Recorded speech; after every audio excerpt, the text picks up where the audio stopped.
زمان‌های بود برادرای عزیز که اکی زمان هر زمان به خودش یک قاعده و قانون داره که حتی در خانه یک قرآن نگاه داشتن جنایت بود. جنایت میدونین جنایت بود که اگر قرآن از خانه میافتند جزات میدادن.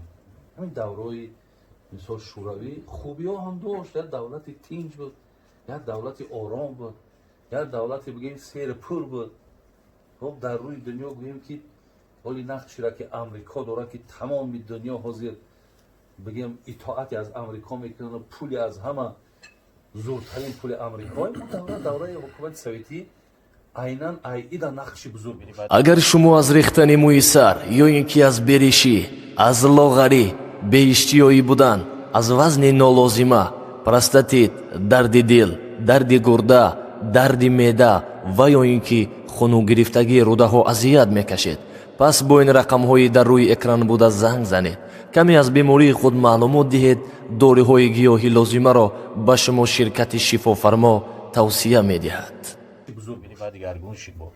انا که این پیر دیگه نه زینو کرده میتونه، نه دزدی کرده میتونه، نه دویده و گریخته میتونه، نه دروغ گفته میتونه که با خاطر سفید شرمنده میشود. جوان وقتی که همه قدرت داره و با بالای همه قدرت داشتنش پشت بر فرق نفس میمونه و از الله میترسه، مرتبه ای از 70 مراتب بالاتر است. خداوند در قرآن در سوره نازعات میگه که و اما من خاف مقام ربه و نهى النفس عن الهوى فإن الجنة هي المأوى. ببین الله ذوالجلال میگه و اما من خاف مقام ربه، کسی که از پروردگار ترس پروردگار در دلش هست. مثلا میگه ریمکه را بگیره، عرق که میگه خدا دیده سعی، از ترس خدا نمیخوره. یا که مثلا در یه حالت تنها در یه حالتی هست که قدرت زینا داره، از خدا میترسه، میگه خدای را حرام کرده است، منع کرده است. دروغ گفته میتونه، از ترس خدا نمیگه. هر یک گناه وقتی که قدرت داره بکنه، لیکن خاف مقام ربه و نهى نفس عن الهوى. نفس چی است؟ از هوا گفته خواهش نفس میگن. نفس خواهش کرده سعی بکنه همین کارا، هیچ کنه همین گناه بکن، همین یک بار کمی را بخوا، یا مثلا همین گناه بکن، خدا بخشنده.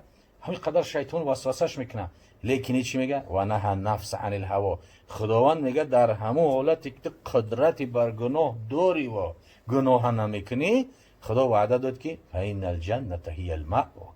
جنت باشگاهی وای.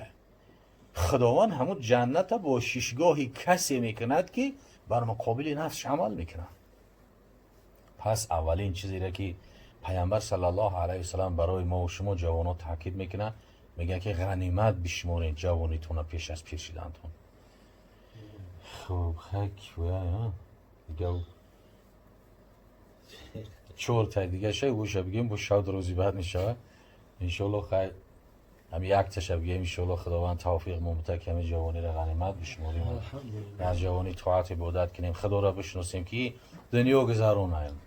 هر چی قدر که پیش از ما و شما بودن از دنیا رفتن، هر چی قدر که ما و شما هستیم ما هم میریم، با میامدگی ها هم میرن. گفتی خیام نیشاپوری میگفت که آنها که کوهن بودن آنها که نوان، هر یک زیپهی هم یک و یک بیروان، این ملک جهان با کس نماند جاوی، رفتند و رویم و باز آیند روند. آره همین رفتنی که هستیم باید توشه برای آخرت تیار کنیم. یک شهر رفتن در برای همون توشه میگیری، الکی پول میگیری در بر که در جا گشنه نمونی، پول گسین سر میگیری که در بیرون نمونی، لباس میگیری، توشه میگیری که در راه هلاک نشه. اما این راه قیامت خیلی خیلی دروازه، در اینجا توشه زیاد گرفتن در کار. خداوند توفیق هدایت مون زیاد کنه و بر قرآن حدیث عمل کردن مون نصیب کنه و خداوند بازی سرزمین تاجیکستان عزیزی ما و شما را پرفیض با برکات و به آفت بگرداند. این بیماری ها را خداوند از این سرزمین ما از سر تمام مسلمان های دنیا برداشته نیست نابود بگرداند. خداوند توفیق هدایت مون زیاد کنه. صلی الله علی خیر خلق. الله سلامت باشه. گوش از پی شنیدن اخباری حکمت است. هر در که حق نبیند و حق نشنود کسی، کور و کر است، بلکه از آن هم فروتر است. از خداوند بسیار توانا و خداوند کریم و رحیم خواهش او را داریم که خداوند این خیرها و این احسانهایی را که از خاندان این برادرای ما از خاندان حاجی بابا شدن، خدای مهربان به درگاهش مقبول گردانه، اولادها و اجدادهای گذشته این خاندان رحمت و مغفرت کنه و اهل این جمعیت ما را خداوند کدوم همتون را حسنات نویسه. باز هم اخلاصامون، محبتامون، توفیقامون و سوی دین خدا باز زیاد گردانه. برادر عزیز و گرامی، من یک حدیث خیر خداوند خیر کرد حضرت دمنورا شده چند دقیقه الحمدلله که از مصلحت و نصیحتاشون استفاده کردیم. خدا کنه که بیشتری وقتی ما و شما همین خیل باشد. یک حدیثی را من راویش ابو موسی اشعری است.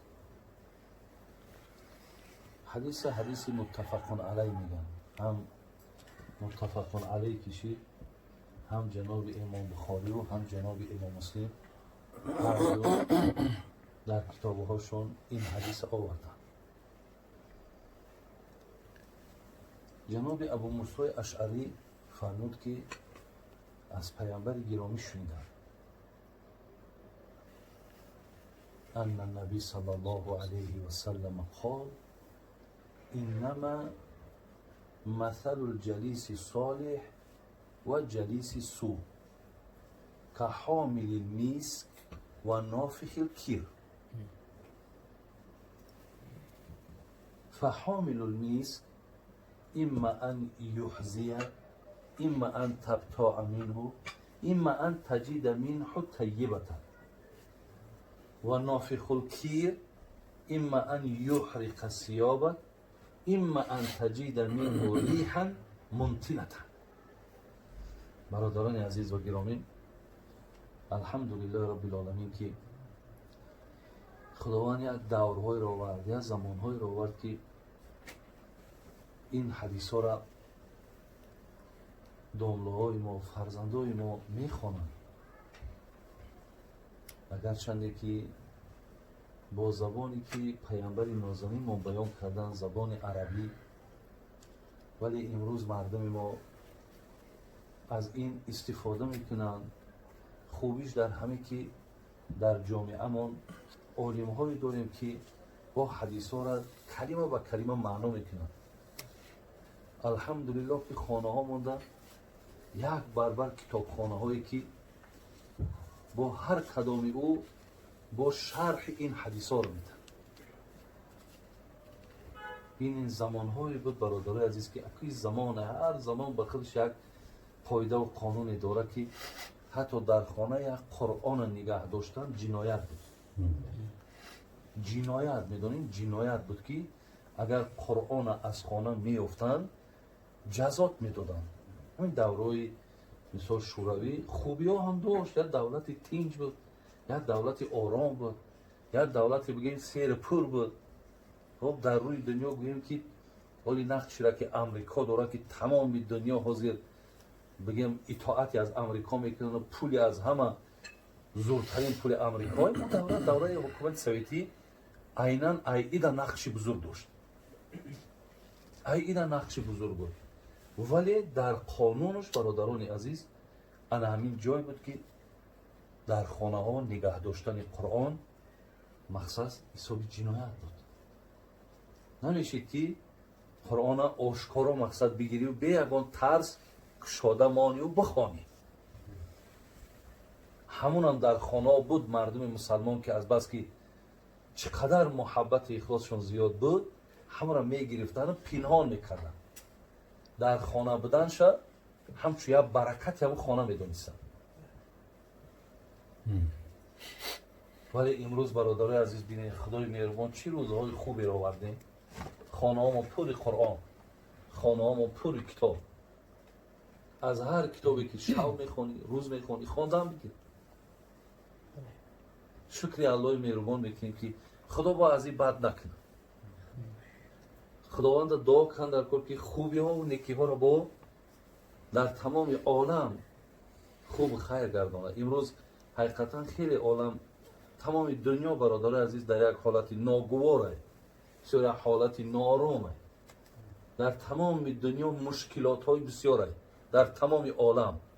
چی دولت های ابرقدرت هم، چی دولت های از اونها هم پایان، همه مبتلای مشکلات ها شده گیم. ولی امروز در فیسبوک سخن همو کی را خواندم، اینه بیل گیتس کو رهبر اینه میکروسافت است، چی است همین رهبرش. این پیشترک هم گفته بود که در دنیا یک خطر آمده است، ولی همین ویروس نوی آمده. بازی تمامی همین سیاستمداران میگن که این یکی از بایهای نمره یک دنیا که هست، میگن در همین کار همین دست داره. یا از کجا میدونید مثلا حاضر با تهدید کسی که یک چند ده ساله، ممکن 20 سال پس 30 سال پس گفته است از کرونا ویروس ده با حالت عالم بدتر میشه. خلاص چی نقشه ها های، چی گپ ها های، خیلی همه شکل ما مردم مسلمان همه تکیه با الله داریم. ما میگیم انشاءالله گفتی همون شاعر میگم مدعی خواست که از بیخ کند ریشه ما، غافل از آن که خدا هست در اندیشه ما. بله اینها ممکن نقشه ها بکشند برای مردم در روی عالم کم کنند، ولی الله مهربان باز غمخوار بندگانش است. نقشه